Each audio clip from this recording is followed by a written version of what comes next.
Hello and welcome to the Weekly Energy Shot podcast. This is Astrology update from Matt Taylor, and my name is Nicole Ercolani, and we have decided to produce this podcast series in order to give you a weekly astrological update and some day-to-day wisdom, coaching, practical coaching tools, and everything for your life, so you can link to the higher knowledge, the higher realms, and your life purpose can unfold a little bit easier, a little bit more clear, with more clarity and purity. And Matt will give us all his knowledge for this week. Hi. Yeah, sorry I wasn't here last week. I had this little tired thing for 48 hours. I was really tired. So, yeah, but it was just before the full moon of Pisces, and then I felt great for the full moon of Pisces. So it was just a little dip in my energy before the big explosion. You were like, I was conserving oh my God, it's my full moon. And then, Yes. yes. So I was in my full moon moment. So Most anyway, important that you're good again. yes, feel very well. Back to my regular self in a sort of different way. So, yeah. So let's start, shall we? Yes. All right. So there's a lot happening in the world, and what we want to do is dig down into the themes so that we're better prepared. So I don't know if you remember, Nicole. Do you remember last year we talked a little bit about, make sure you have various sources of income, and Yeah. make sure you have your income in different, your eggs in different baskets. Yeah. You said So we talked a little bit you're about. saying that since a couple of months now. Yes, and that's right. And yes, in various forms last year, and money's changing, work's changing, the workplace is changing. We spoke about it a lot. And now we start to see this coming into fruition, right? We see higher energy prices, higher resource prices, higher food prices. The virus is not stopped by any means. It's still interfering with our processes. People are still sick, so that means they're slowing things down, and so on and so on, right? And of course, we have other issues that are looming, such as, various conflicts, right? So that is all going to affect, various prices, money, how it flows. And of course, the big one is this oligarchical thing with they've been cutting the money, right? So you can see how you can have it one day and it's gone the next. You have a yacht and it's gone. Things like this. So, right, the world is changing. It's erratic with the money.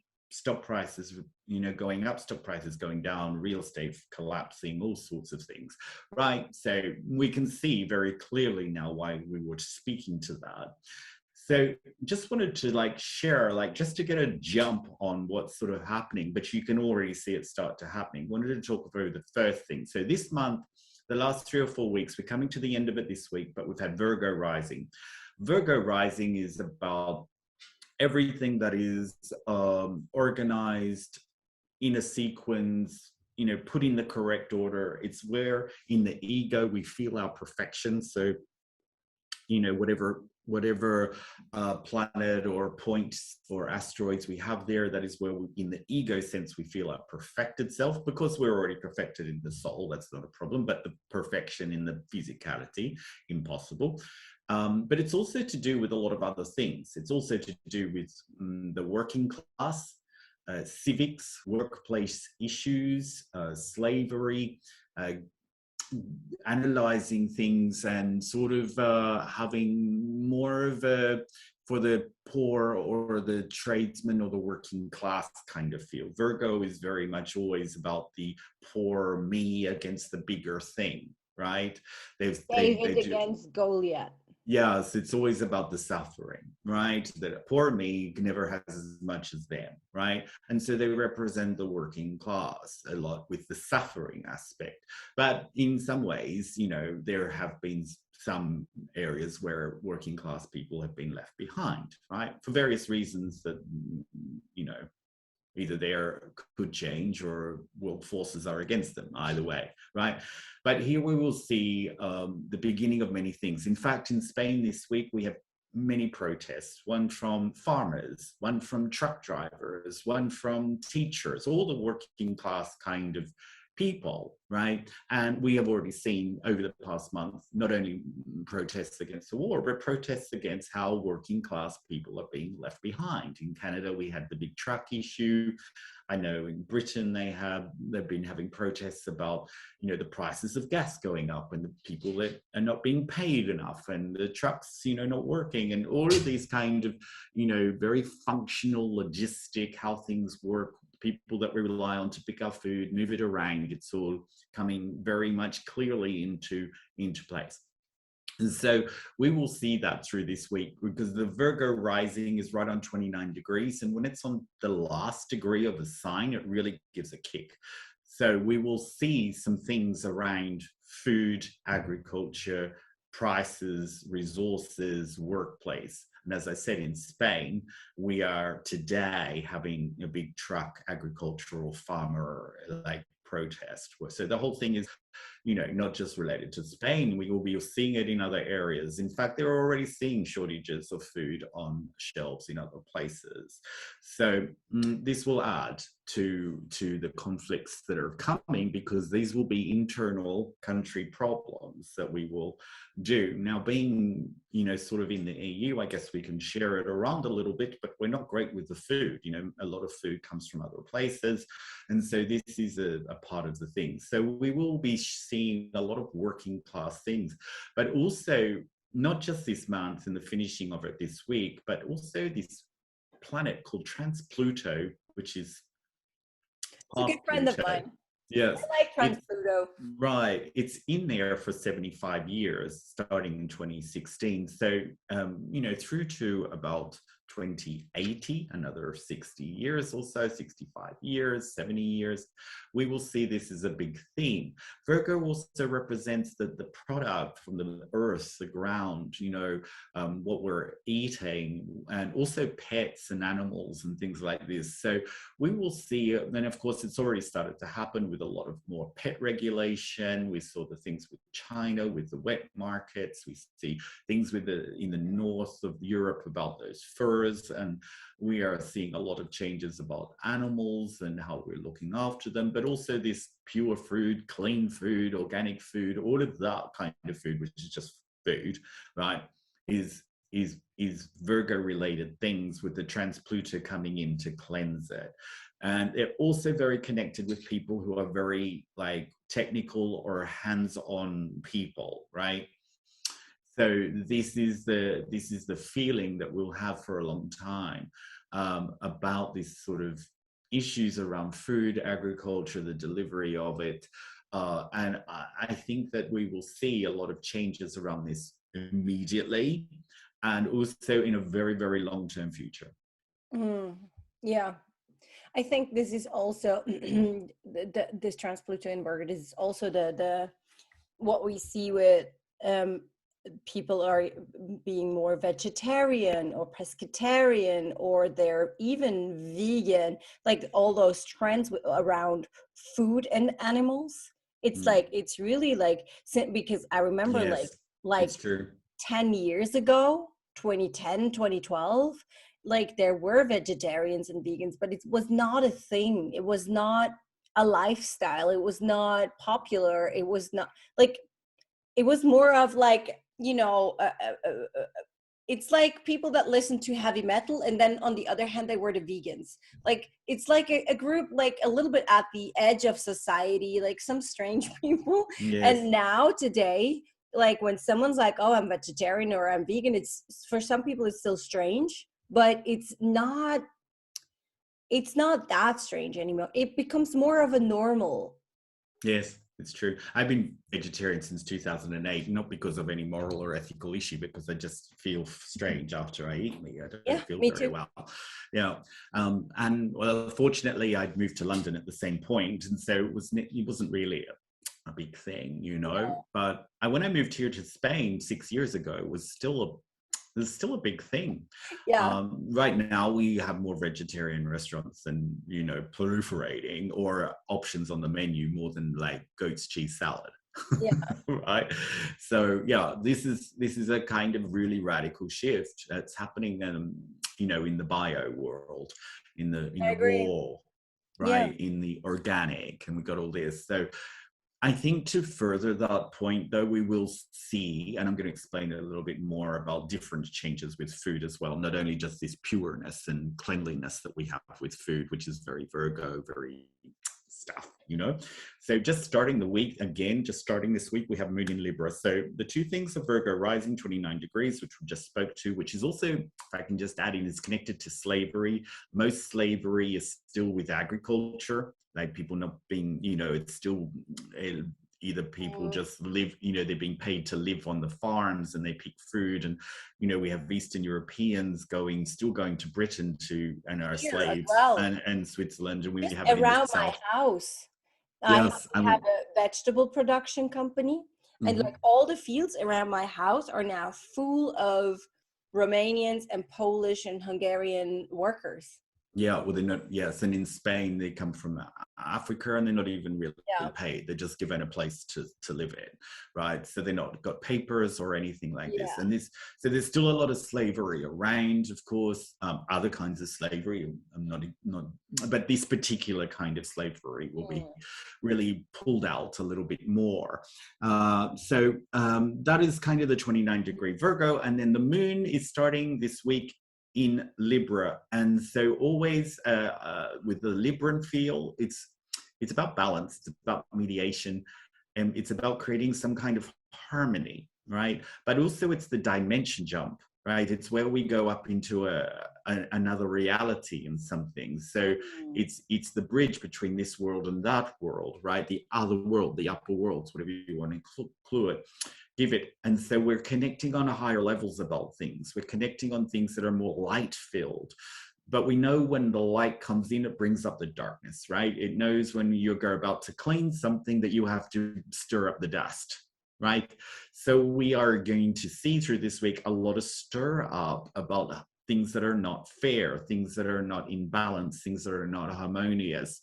Also, Librans by nature obsessed with relationships, and this is the sign of relationships. So it's about looking at our relationships with others, and particularly with Virgo rising, it's going to add into the civics issue, the fairness issue, the justice issue, the inequality issue, right? Particularly around the things that we've just spoken about.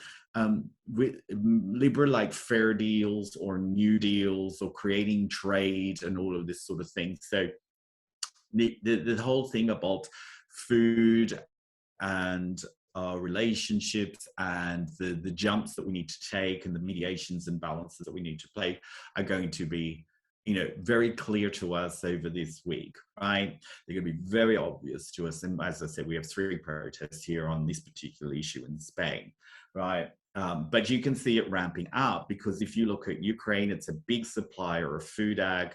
If you look at Africa, it's a big supplier of maybe on another level resources, but also food.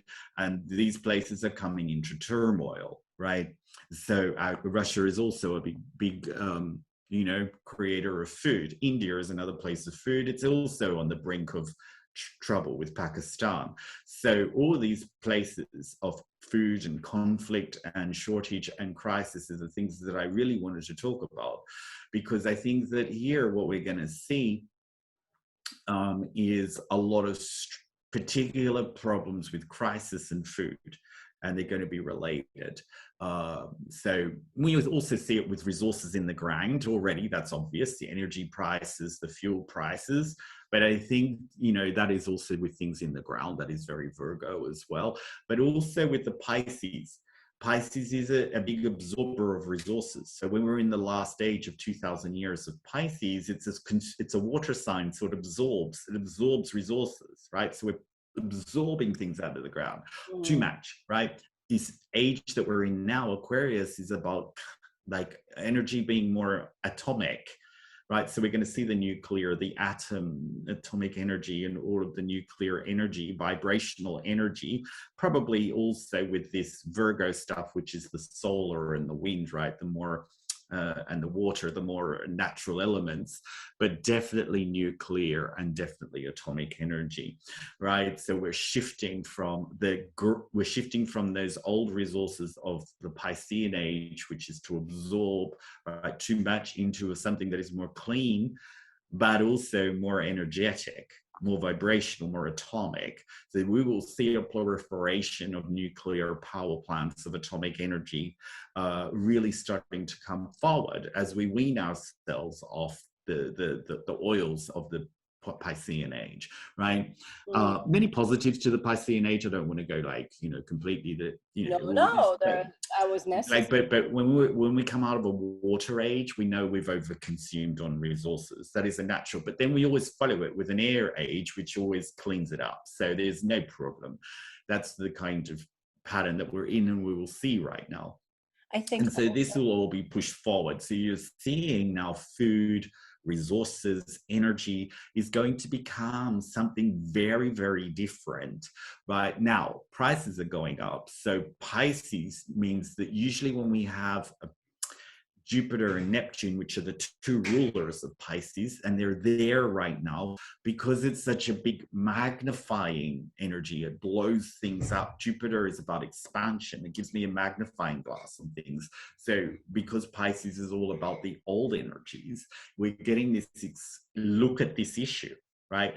Good, bad, or indifferent. We have to look at it. And it blows it up to see it as a problem. It's going to be even more expensive. It's going to be even more problematic. Look at all of the mistakes we made about who we're getting energy from, how much we're paying for it, how much we can be a victim with it, right? Because that's Pisces, right? We're now in victim stage with these oils that we have to rely on, the people that do want to rely on, right? And so on and so on. So yeah, these are the issues of the day, and this is how they're being created. They're not going away anytime soon. What I felt last week with the full moon in Libra was really interesting. Like, since I'm very sensitive to the higher realm energies as well, what I feel really palpable at the moment are, people are like, even normal people that are not like so deep into spirituality or so deep into energy work.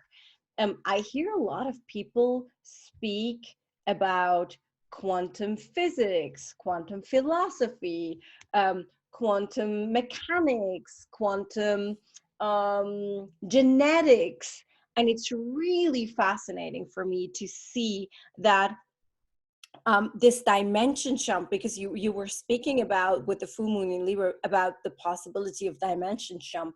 And what's really what I feel is now more palpable is that there is a physical aspect to life, a 3D aspect, where like we move into 3D, and that's perfectly fine. But for a lot of people now, there is an opening going on in this metaphysics, in this metaphysical reality as well. And I think that's really interesting, because for me, when I read the first time about the Aquarian age, I was like, what does that even mean? Because I'm not an astrologer. I didn't know what people were talking about. So I tried to, to understand it a little bit better. And my teacher, Guru Jagachi, always used to say the Aquarian age intelligence, IQ, was like the people that were intelligent and had knowledge in the Piscean age were the people with power. And within the Aquarian age, the people with power will be the people which are capable of working their sensitivity. So people that are capable of like maneuvering between a lot of different information in different dimensions, in different realities, and still be able to like be on point on the reality that you're currently in. And I think that to me, that is very palpable at the moment with the people that I speak to, because I see that there is now, especially because a lot of people are now let out of this pandemic distress, where they can go out into the restaurants and they can travel again, but still the sensitivity of being isolated is still available. It's Right. not going This is very away interesting. anymore. No, no, it's very interesting. Like with the Piscean age, I would slightly differ, but agree at the same point with Guru Jagat. The Piscean age was about spirituality. So this is when the spirituality came in. But of course, the negative aspect of spirituality is victimness, right? And it's giving your power away. So the power was given to God, and we had no power, right, during this age. And so it went to the religion, and then what religion did was pump out the the information that that kept the God here up there, and you have to do what God's word and God's commands and God's all this, right? So we were just victims in the system. So Aquarian age is much more to do with the head, which brings in IQ. Probably with the, I think people don't realize that the Aquarian age started many hundreds of years ago, slowly coming in. So this is when information became more of a thing. So we had the printing press, we had education, all of that, which is really the Aquarian age coming in, right? Right.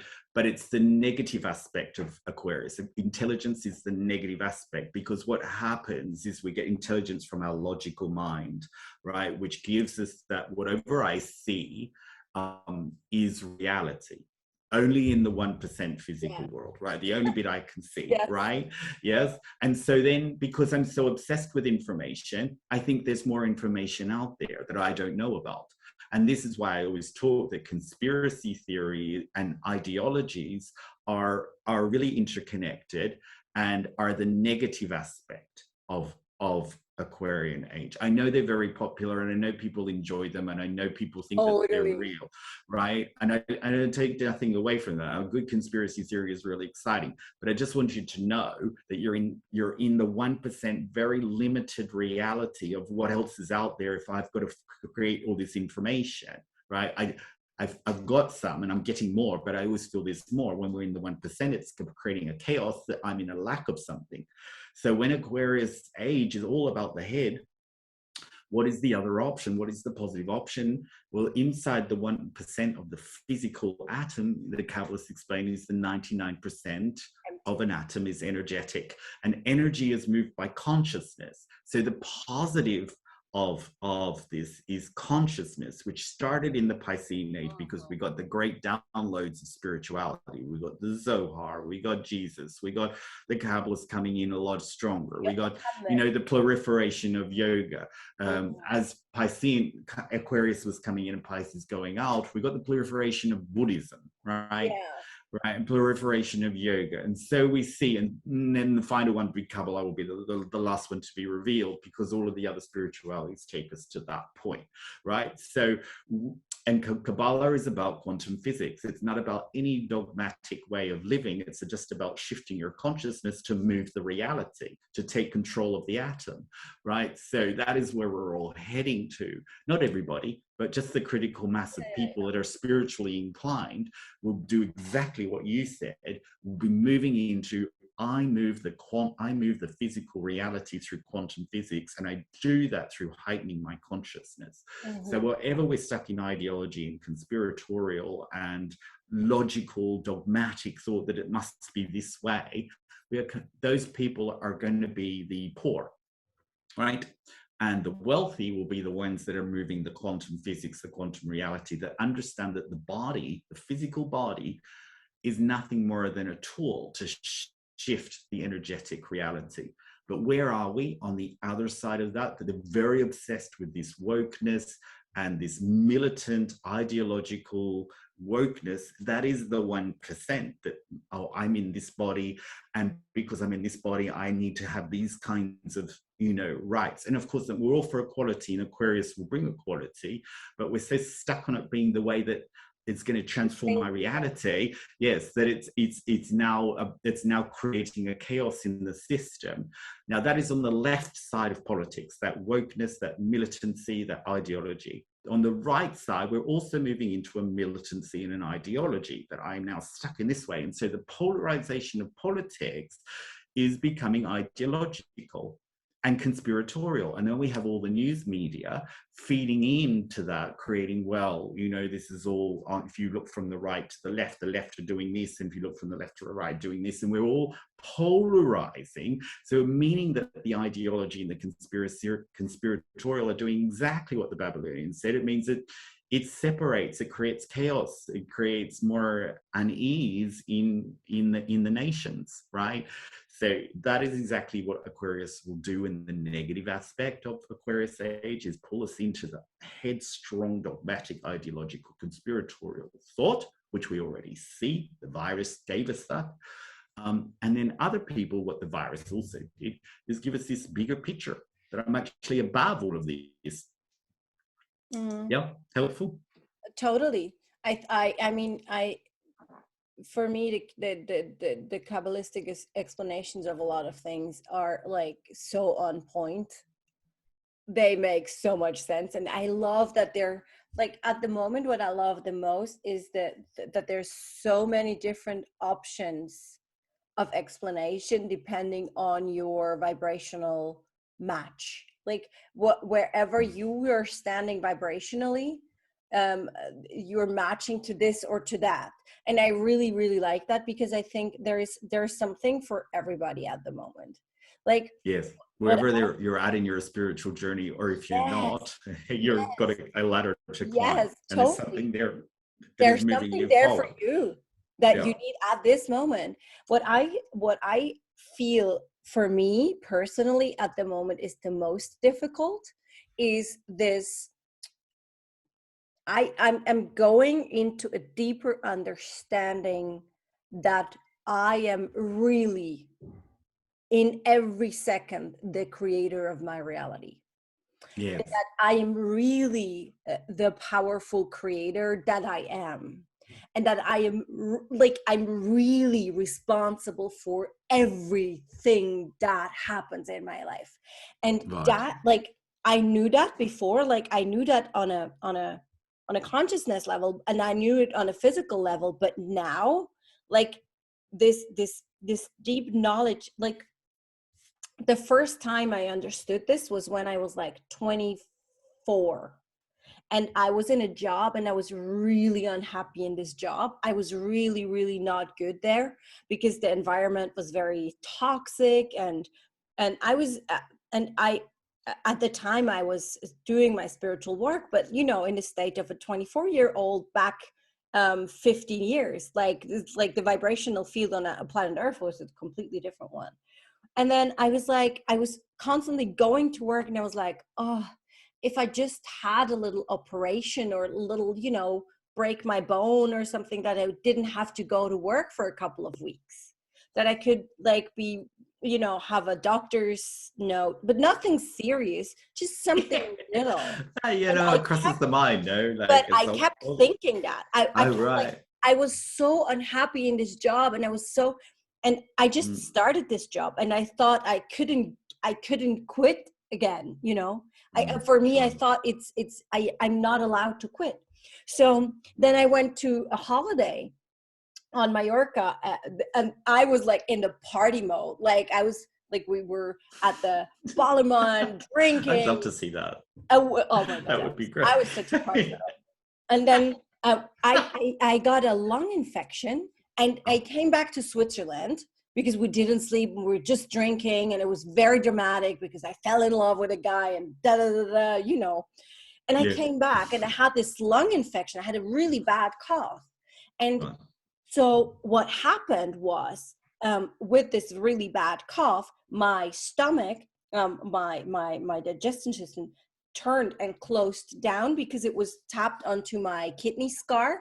I had to remove a kidney when I was a kid, and that was attached to my kidney scar, and it turned around, so it closed. So I had terrible pain, and I had to go to the next day. I had to go urgently to the hospital, and I had, guess what, a little operation, and I couldn't work for 8 weeks. And that was your way out, was it? But that was when I was like, fuck, like, you really fucking create your reality. Like, that was like, was like, no, what did I do? What did I do? I manifested this operation. I manifested that, like, I had a little operation, which was like, you know, I had so many huge operations. So that little one was like almost nothing. But I was like, shit, that I did that. And that was when I was 24. I'm now 40 this year. So, but since like 2-3 weeks, it's really kicking in that you are responsible for everything you do here on planet Earth, and everything you manifest, and everything you create. And that almost makes me at the moment unable to do anything. Like, to, I'm like, but what if, like, Right. what's God's will then? Am I God? Am, like, and I'm going into this deep down rabbit hole thing. No, it's good. That's Aquarius, though. It brings you back. This is the Piscean age, brought the spiritual, anything, but it was, what's the right word? It was in the negative, in the 1% reality, it was turned into religion. Religion was supposed to be the three great avenues for us to be more spiritual, but of course it got, I don't want to say corrupted, but it got like into the 1%, you know, it just got into the 1% physical world, and it didn't lost its energetic power. No. You know, it all became about the snubbly stories and the morals and the ethics, and you know, it was used in some horrible ways, but it was used in some good ways, but it all became about that. And so it really was supposed to be all the stories that the Muslims and the Jewish and the Catholic use are based in Kabbalah, but it's only the top level of story. The coding of all of those stories is this quantum physics. Yeah. So this is where Aquarius brings in that joining of outside force, creator, energetic reality. I'm now co-creating through the body to push the atoms into the reality I want to see. Yeah. It's an excellent like story that you've given, because we all relate. We've all been in bad jobs. Well, how do we get out of it? How I've created my reality. Maybe it wasn't the reality I exist, but now I realize, and I've got my awakening. You know? I think the word corruption was really well chosen by you when you spoke about. I mean, not corruption in a evil way, but in a something twisted. The problem was that religion and spirituality was married to controlling a society and politics. And, you know, I would say it differently. I would say because of the Pisces victimness, we gave our power to them. Yes. Like, right? I agree with you. But this marriage that people chose religion to control society, and that this happened due to the victimhood of the Piscean age, that gave this sensation of corruption. And you get, like, I mean, I grew up Catholic, and I speak about what I know. So I mean, what you saw in the Catholic Church in the past 25 years, what they revealed, and what was revealed because they had to reveal it, was just like, well, that didn't go that well. And it's like, it's really interesting also in Islamic countries to see like that that there's still a lot of countries which the Sharia is still the law of the country, and how in many of those countries now they start to divide the religion and the law of the country. And I think that's a very interesting aspect of the corruption. That's right. So exactly, the decorruption of it from the Aquarius age is meaning that now everything that's everything that's left from the Pisces age is the minority, but the minority is now now become transformed into an ideology of the Aquarian age, and so now we have these totalitarian militaristic ideologies. Right. And so this is what we'll see in the Aquarian age is the militancy, is the ideology, right? And this is what's already starting to show, is that now this balanced world is starting now to be shifting into polarized totalitarian militant ideologies. Now this is the negativity of Aquarius really showing up, right? So our job, in order to override that force, which is completely done in the quantum, is to transform our consciousness. The consciousness is everything, as our Kabbalistic teacher used to say, and everything is conscious, he would go on to say. So once we understand that fact, which is exactly what Nicole's story is about, then we are above all of that chaos. Yeah. It brings me to my last point, if I can. Nicole's getting on a bit. But this, all these three, we've got 3 planets in Aquarius and 4 planets in Pisces at the moment. The one thing that the Aquarius and Pisces have together is Pisces about unification, and Aquarian is also about the collective, right? So here we see a lot of energy of Pisces and Aquarius, meaning the unification of the collective. But also we know that Capricorn and Uranus are in the power-related signs of Capricorn and Taurus, which is the structures, the people in the government, the people in the banks. We will see division between that, and we will see ultimately power structures leaving the people behind, right? So the collective is going to be left behind. How? Prices going up, taxes going up, food not available, all of that. It's abandoning what it's supposed to be doing and abandoning what it's supposed to be providing.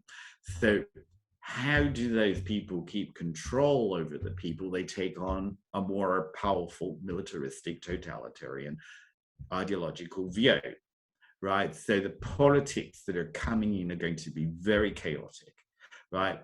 And so we have to be very aware that we need to be outside of that political, reactionary stage, and really go with our own consciousness, with our own collectives. We need to be with people that are boosting us up, keeping our consciousness high, in order to keep these forces at bay. Yeah. I think the peace aspect of the Pisces and the unification aspect of Pisces, like, the great thing about this war is the unification that it creates on the whole planet Earth. There's so much, like, at the same time, there's so much light being spread. Like when you see all, like, in the there's one picture that I saw from Poland at the train station when the trains arrived from Ukraine. They're all the moms that put strollers at the train station for the moms of the Ukrainian babies to put the babies in, to have it easier to move around. And it's really fascinating to me, this this love that is spread all over the world about this war. And it's even more fascinating because 2015, where the huge crisis was with the Syrian refugees, with the Afghani refugees that all came to Europe, I had an NGO. I founded an NGO, and I transported like tons and tons and tons of clothes to Macedonia. And I went down there, and we dressed the kids and the parents, and we gave shoes away. And people from Switzerland were like donating like nuts. Like, it was so fascinating. And now the same thing is happening, and the solidarity, especially like what at the time when I did that, like we had every month like a 42-ton truck going down, and then we flew down and we did that. And then I did containers to Lebanon, because in Lebanon they have a ton of Syrian refugees as well. So we did containers to ship stuff down there, and like that was my thing. And like seeing now the war in Ukraine, and seeing like all what's happening, it's like, I remember when I did a Facebook post at the time, I just couldn't watch it anymore because people were freezing to death. And in Switzerland, everybody had like 10 winter jackets. And I was like, how is that even, like, how can we not help? How can we not do the bare minimum to save lives, right? And then I did a Facebook post, and I was like, okay, if anybody has clothes to donate, I will bring them down to the Balkan route, and I will go there and deliver them myself. And that completely got out of, like, within 7 days, I had like 4 tons of clothes. One day I will show you the pictures. But what fascinated me the most about it were the moms. There is no greater love on planet Earth than a mother's love.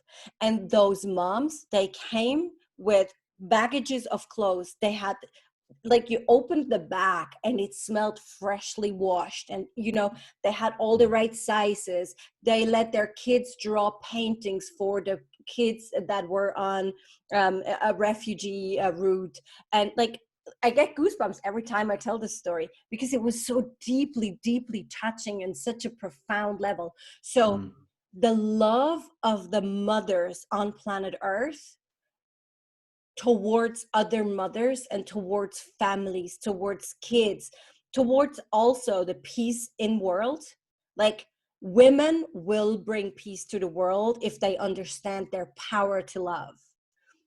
And that's what those wars show all the time. And even now, when you look in Berlin and when you look in Switzerland and when you look in Poland and like everywhere, like, it's the mothers, what they do for other mothers, for other people, for other families, like, that's just like, and that amount of light that is being spread, I love that. Yes, it's exactly what we're moving to. Yeah. Amazing. I love it. Are we done for today? I think so. Okay. That's so funny. Okay. Cool. That was beautiful. That was great. Thank you, everybody. Thanks for listening, everybody. Have a great week. Enjoy. Let us know how you feel, what you do. We love to hear good feedback, and we hope to have helped. Bye. Bye.